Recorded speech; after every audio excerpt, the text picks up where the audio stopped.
যুক্তরাষ্ট্রের দাবি, তেহরানের কাছে ইতোমধ্যেই 400 কিলোগ্রামের বেশি উচ্চমাত্রার সমৃদ্ধ ইউরেনিয়াম মজুত রয়েছে। পশ্চিমা গোয়েন্দা সূত্রের মতে, এই ইউরেনিয়ামকে অস্ত্র তৈরির পর্যায়ে নিতে আর খুব অল্প প্রযুক্তিগত পদক্ষেপই যথেষ্ট। এমনকি যুক্তরাষ্ট্র ও ইসরায়েলি কর্মকর্তাদের দাবি, এই মজুত থেকে অন্তত 11টি পারমাণবিক বোমা তৈরি করা সম্ভব। ইসরায়েল বরাবরই দাবি করে আসছে, ইরান যদি পারমাণবিক অস্ত্রের কাছাকাছি পৌঁছে যায় তাহলে পুরো মধ্যপ্রাচ্যের নিরাপত্তা ভেঙে পড়বে। তেল আবিবের অভিযোগ, তেহরান কেবল প্রযুক্তিগত সক্ষমতা নয়, আঞ্চলিক প্রভাব বিস্তারের লক্ষ্যেও এই কর্মসূচিকে ব্যবহার করছে। আর সেই কারণেই ইসরায়েল বহুদিন ধরেই ইরানের পারমাণবিক স্থাপনাগুলোর বিরুদ্ধে সামরিক হামলার হুমকি দিয়ে আসছে।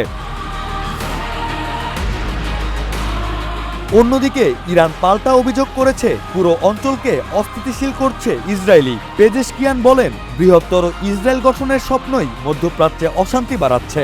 অর্থাৎ তেহরান এখন পারমাণবিক ইস্যুকেও সরাসরি ভূরাজনৈতিক সংঘাতের অংশ হিসেবে তুলে ধরছে। এই উত্তেজনাকর পরিস্থিতির মাঝখানে নতুন করে সক্রিয় হয়েছে পাকিস্তান। ইসলামাবাদ ইরান ও যুক্তরাষ্ট্রের মধ্যে মধ্যস্থতার চেষ্টা চালিয়ে যাচ্ছে। কূটনৈতিক সূত্রগুলো বলছে, একটি সম্ভাব্য সমঝোতা স্মারক তৈরির কাজ চলছে, যার মাধ্যমে যুদ্ধ পরিস্থিতি নিয়ন্ত্রণে আনার চেষ্টা করা হবে।